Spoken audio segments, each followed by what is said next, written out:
Thank you very much, everyone, for coming tonight. We recognize that in these very strange and weird times, these are probably the best opportunities to gather together for celebrations. So thanks for being here tonight on behalf of the Matthias family and all who are gathered here from whatever destination that you come, all the way from Melbourne or Queensland, or wherever you have come from just up the street. Thanks for being here. So Elsa stands as the princess tonight. Just it was earlier this week, I'd been digging through various photographs. And, you want to get the perfect one when you're thinking about speeches.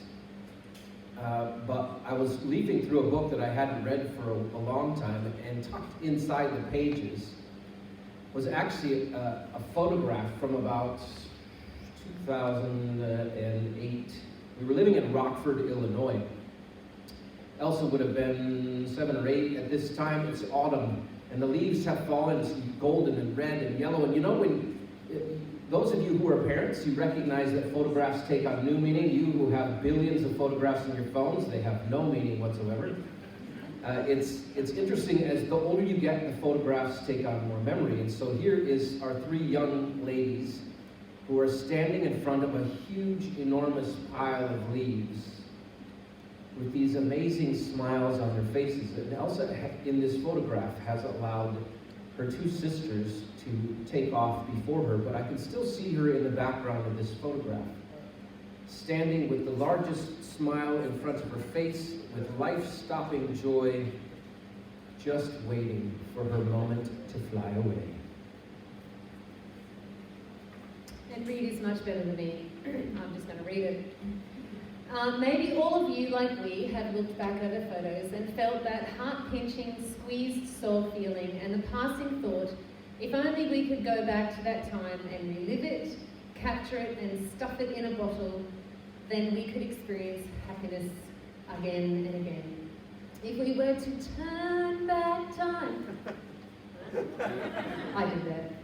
We would recognize that all things that fascinated us then still fascinate us now, and the fears we felt then, whether it was the global financial crisis, it all depends on how old you are, or SARS, or the swine flu, or, the world doesn't change, but we do, and so does our ability to comprehend and adapt change.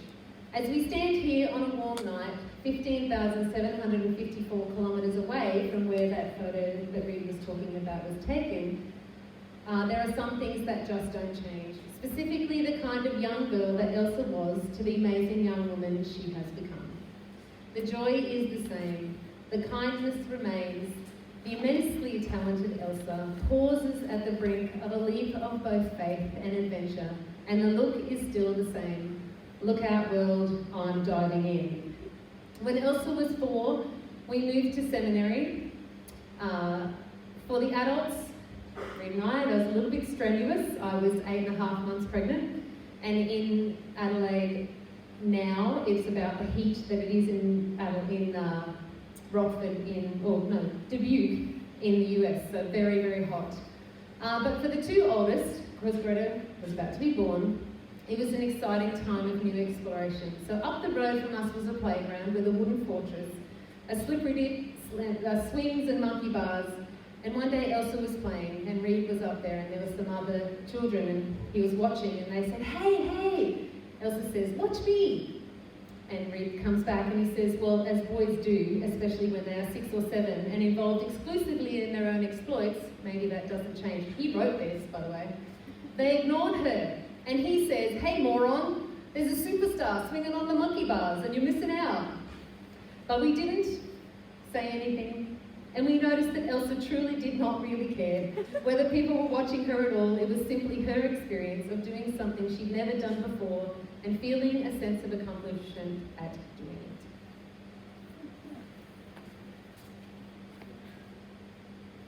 Fast forward to 2012. Elsa's now 13 years old, just about to go into high school.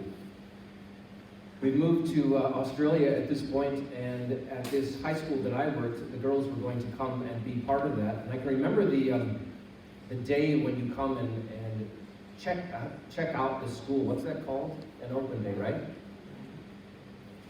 And on that open day, I can remember Elsa getting up very early. And Elsa, as you know, is an excitable person by nature. Very excited to be doing something different in her life. She got dressed. She must have been up by 5 o'clock. Who knows? She brushed, cleaned her teeth, got ready for school. And as we journeyed to school, she couldn't stop talking, which is not that rare, is it? As she gabbed in the back seat, I looked over and I thought, gosh, how fast life changes. Just a few days ago, she was born. Just a few days ago, she was giggling in the bathtub. Just a few days ago, she was jumping around in the front yard, and now she's going into high school. What's this about? So I was the pastor at this high school, and as we went through the open day, I can remember as we're walking across the front field to go to where all the grade 6s were going to hang out. Elsa did what Elsa does. And she reached out and she wanted to grab my hand, to hold my hand all the way across. And I made the mistake for the first time in my entire life when I thought this is the moment when she needs to grow up, and I pulled my hand from hers. It was the worst, horrible moment of my life when I looked at my daughter and I pulled my hand from hers, and you could tell her face fell. And for the whole day I thought to myself, what have I done? This is the moment when life has changed, when she's supposed to be an adult, and yet she's this little girl that's still dancing. Where did she go? And I'm trying to make her an adult. So all throughout the day I'm worrying about this. And when I go to pick her up at the end of the day, what's she doing? She's dancing in the sunlight, in between the shadows of the windows. And I look over at her, and what does she do? She runs to me, and she goes, Daddy, Daddy, I had the best day. And she reaches out, and she grabs my hand. She doesn't care. She still does that every once in a while, not very often anymore, but... And so after those 5 years of high school, I did a devotion at high school once on the fourth commandment. If you need a refresher, that fourth commandment is about honoring your father and your mother. That's a command, by the way, that you should respect and honor your parents. Anyway, the way I put it was, the best way that you can honor your parents is to let them be proud of you. So instead of being embarrassed, instead of shutting them down, instead of telling them to just be quiet, let them be proud of you. And so for the rest of her high school career and the rest of the girls that followed, every time Elsa would receive an award or would do anything, the words that escaped my mouth were, "That's my baby!" And every once in a while it would get boisterous or loud enough that the people around me would recognize what was going to happen, and a few of them would join in. "That's his baby!" I can remember on stage sitting for graduation day, and also received a few commendations, a few awards, and each time, with heart broken with joy, I shouted, "That's my baby!" You know how it is, right? To honor your parents is to let them be proud of you, and boy, are we proud of you.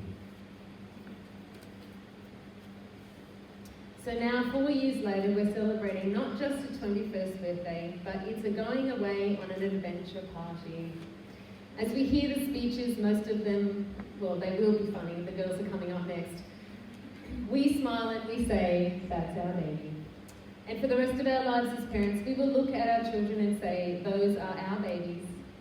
Those are our children. Those are our beautiful women who are faithful to God, blessings to the world, kind and compassionate, immensely talented, and oh so hard to let go."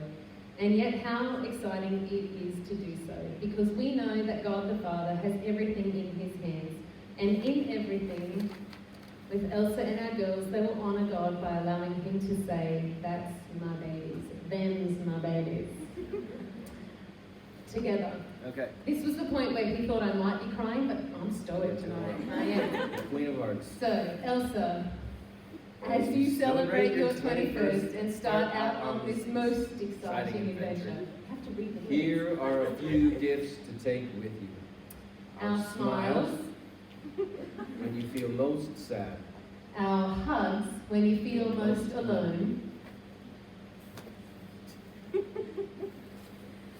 our laughter when you most need companionship, our voices when you just don't want to sing alone, and our pride that your value is not determined by what you do, but who you are.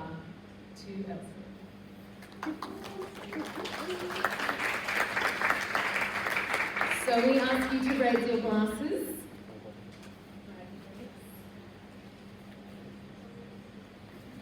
And we say to our Princess Elsa, cheers.